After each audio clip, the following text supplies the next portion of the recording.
안녕하십니까. 목회 관점으로 본 요한계시록 이윤식 목사입니다. 이 시간에도 목회 관점으로 본 요한계시록 라오디게아 교회에 보내는 편지 3장 15절 16절 말씀으로 함께 하겠습니다.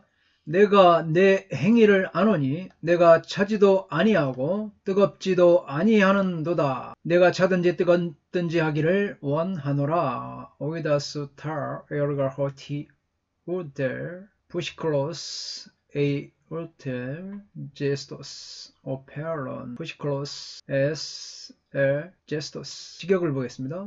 내가 너의 행위들을 알아왔다. 그리고 차가운 것도 아니고 뜨거운 것도 아니라는 것을 너는 차갑거나 혹은 뜨겁기를 원하노라. 예수님께서는 우리 에베소, 서머나, 버가모, 디아디라, 사대, 빌라델피아 이런 6교회와 마찬가지로 이 오이다, 알다죠. 알다라는 단어를 맨 앞에 세워서 라오디게아의 실상을 알고 계신다는 것을 지금 선언하고 있습니다. 그래서 오이다, 내가 안다, 이 단어가 자주 나오고 있습니다. 오이다, 내가 너의 사정을 알고 있다. 자, 칭찬의 내용이 있어야 할 자리에 책망을 삽입한 이러한 변치적 표현 방법이죠. 그래서 독자들에게, 특별히 이 라오디게아 성도들에게 더 큰 충격을 주었을 것입니다. 왜? 알고 있다. 예수님께서는 라오디게아 교회 성도들을 책망하는 내용이 바로 뭐냐? 차지도 아니하고 뜨겁지도 아니하다는 그런 것이었습니다. 그래서 차다, 푸시크로스. 이거는 이제 얼음이 얼 정도로의 냉기를 가리키고 있죠. 또 이 뜨겁다는 제스토스는 이 말은 물이 끓을 정도의 뜨거움을 말하고 있습니다. 물이 끓을 정도의 뜨거움. 그래서 라오디게아 교회는 전통적으로 이러한 상태를 영적 열정의 결함으로 보는 경향이 있었던 것입니다. 그래서 예수님께서 야, 너희들이 너희 상태가 차갑든지 좀 뜨겁든지 하라. 차든지 좀 뜨겁든지 뭐 어떤 형태가 있어야 될 거 아니냐. 이렇게 말씀을 요구하고 계시는 것이죠. 실제로 그러한 상태에 머물러 있으라는 요구보다는 주님을 믿는 신앙에 있어 이 분명한 입장을 취하라는 것입니다. 분명해라. 네 정체가 뜨거운 거냐 차가운 것이냐. 예, 분명한 입장을 요구하고 있는 것입니다. 그렇습니다, 여러분. 여러분, 우리의 신앙생활이 정말 이 라오디게아 교인들처럼 차지도 않고 뜨겁지도 않고, 우리 어떻게 보면 교회 안에서도 이러한 분들이 있지 않습니까?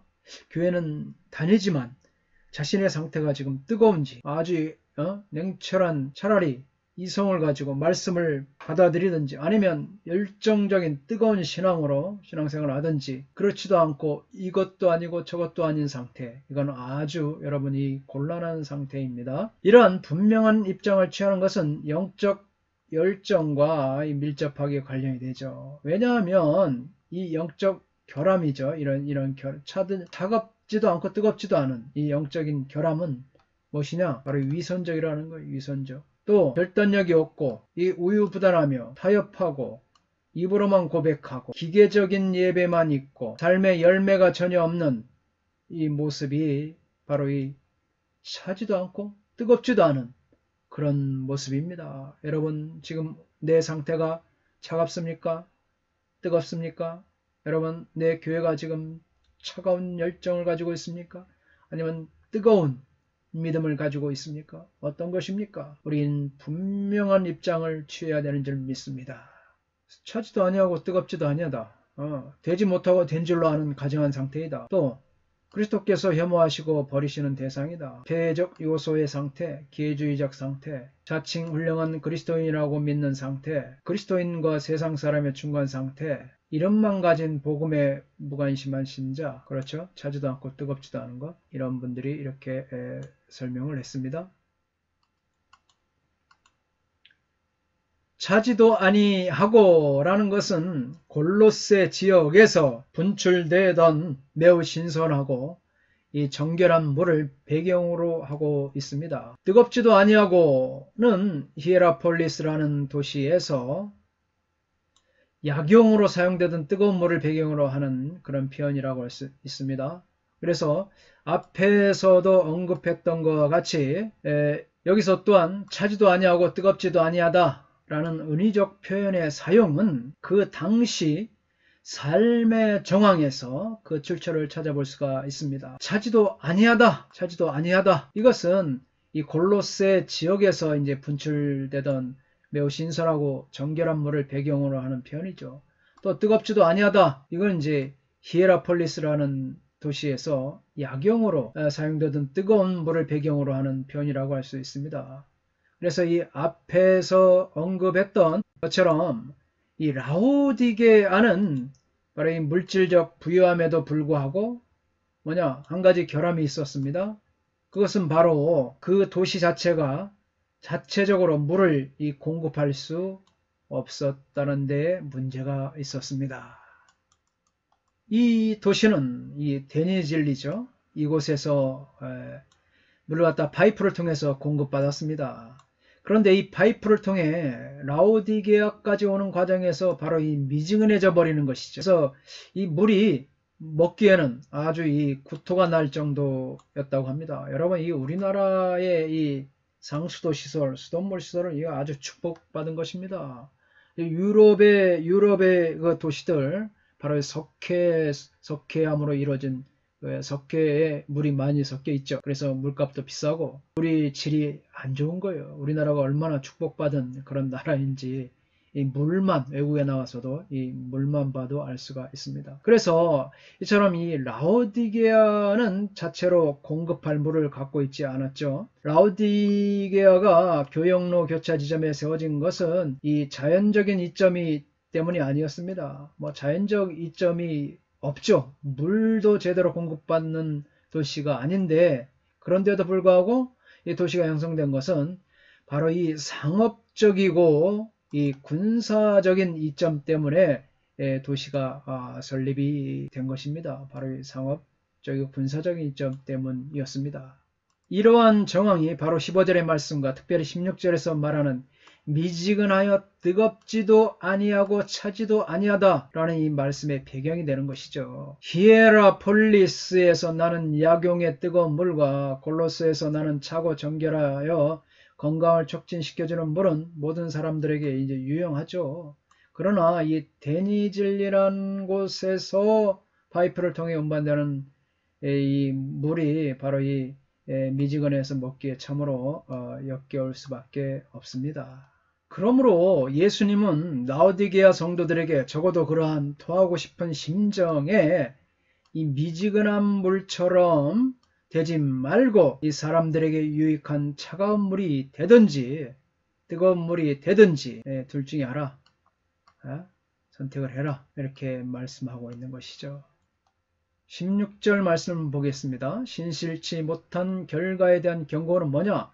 내 입에서 너를 토하여 버리리라. 내가 이같이 미지근하여 뜨겁지도 아니하고 차지도 아니하니 내 입에서 너를 토하여 버리리라. 왜냐하면 너는 이렇게 미지근하기 때문이다. 그리고 뜨거운 것도 아니고 차가운 것도 아니다. 내가 곧 너를 나의 입으로부터 토하려 한다. 라오디게아 교회는 급수해온 물과 같아서는 안 되었습니다. 안 되죠. 그러면 안 되죠. 라오디게아 교인들은 영적 치유, 히에라볼리처럼 영적 치유나 새롭게 하고 살려주는 사역, 이 골로새가 그랬죠. 알려져야 했습니다. 그러나 그들은 이제 미지근했습니다. 그래서 그들의 행위가 부족했고 주님에 대하여서는 이 무익했습니다. 그러므로 주님은 그들을 토하여 버릴 것입니다. 그래서 멜로세, MSI, 액투, 스토마토스모, 스토마크가 영어로 위장 아닙니까? 토하여 버리겠다. 이 멜로, 여기서 멜로 드라마가 아니고 멜로는 임박함을 가리키고 있죠. 2장 10절, 3장 2절, 10절. 그래서 보면 말씀, 너는 장차 받을 고난을 두려워하지 말라. 볼지어다 마귀가 장차 너희 가운데서 몇 사람을 오게 던져 시험을 받게 하리니 너희가 10일 동안 환난을 받으리라. 내가 죽도록 충성하라. 그러면 내가 생명의 관을 내게 주리라. 너는 일깨어 그 남은 바 죽게 된 것을 굳건히 하라. 내 하나님 앞에 내 행위에 온전한 것을 찾지 못하였노라. 내가 나의 인내의 말씀을 지켰은즉 내가 또한 너를 지켜 시험의 때를 면하게 하리니 이는 장차 온 세상에 임하여 땅에 거하는 자들을 시험할 때라. 라오디게아 교회는 영적으로 지친 자들에게 활기를 주지도 못했고 또 영적으로 병든 자들을 치유하지도 못했습니다. 그래서 이들의 사역의 열매 없음에 대하여 꾸중을 듣고 있는 것이죠. 라오디게아 교회의 믿음과 증언은 이 주변 사람들에게 건전한 영향을 미치지 못했습니다. 바로 이러한 무기력한 믿음의 주된 원인은 뭐냐? 우상 숭배와 타협인 것이죠. 여러분, 내 믿음이 자라지 못하는 것, 우상 숭배란 건 거창한 것이 아닙니다. 우리 주님보다 다른 것을 더 사랑하는 게 아니겠습니까? 주님보다 다른 것들과에 더 타협하는 게 그게 우상 숭배가 아니겠습니까? 바로 우리의 믿음이 그렇게 구분이 되는 거죠. 내가 주님보다 더 다른 것을 사랑하면 그게 바로 이제 우상 숭배가 되는 것이죠. 미지근하여라는 말은 클레아토스, 클레아토스. 이 말은 믿다가 타락한 자, 미지근하다. 단순히 그냥 미지근해서 뜨뜻미지근한가 보다가 아니라 믿다가 타락한 자죠. 또 이 무관심한 태도, 찬 죽음을 뜻하여 외식과 교만한 상태. 이 단어가 여러분 얼마나 참 무시무시합니까? 이 단어에 보십시오. 믿다가 타락했다는 거예요. 또 무관심한 태도, 미지근하다. 무관심하죠. 또 찬 죽음. 그래서 이 외식과 교만한 상태. 이 단어가 참 두려운 말씀이죠. 무서운 말씀이죠. 즉 미지근한 신앙은 혼합신앙이요, 중립신앙이요, 중간신앙이요, 무관심한 신앙인 것입니다. 여러분, 어찌 참으로 우리 신앙이 미지근할 수가 있겠습니까? 차고 뜨거운 열정을 가진 신앙으로 우리가 다시 한번 이 시간에 깨닫고 주님을 향한 뜨거운 열정이 있어야 되는 줄 믿습니다. 히에라폴리의 절벽으로 흐르는 물은 라오디게아에서 바라볼 수 있는 화려한 장관을 이루는 온천에서 흘러나온 것입니다. 그러나 이 모든 아름다움은 또한 라오디게아 사람들에게 그 물을 마실 수 없다는 사실을 상기시켜 주었습니다. 외적으로는 아름답지만 이 내적으로 병든 상태의 라오디게아의 모습에서 꼭 우리의 모습은 보이지 않습니까? 여러분, 이게 나의 모습, 바로 우리는 성경을 통해서 반추해 봐야 되는 거죠. 곰곰이 되새겨 봐야 되고 반추해서 나의 모습이 일어나지 않은가 우리가 깨달아야 되는 줄 믿습니다. 외적으로는 아름답지만 혹시 내적으로는 병든 상태의 이 라오디게아 모습이 꼭 우리의 나의 모습은 보이지 않습니까? 뜨거운 열정을 가지고 있는 분들은 이런 모습은 보이지 않을 줄 믿습니다. 우리가 이 병든 상태에서 차지도 않고 뜨겁지도 않은 이 미지근한, 아까 보았듯이 참으로 위험한 미지근한 이 단어, 그 가운데서 우리 벗어나서 우리 주님을 향한 뜨거운 열정을 가지고 나아가시기를 예수님의 이름으로 축복합니다. 자, 감사합니다. 다음 시간에 이어서 라오디게아의 상태에 대해서 함께 은혜를 나누겠습니다. 건강하십시오. 샬롬.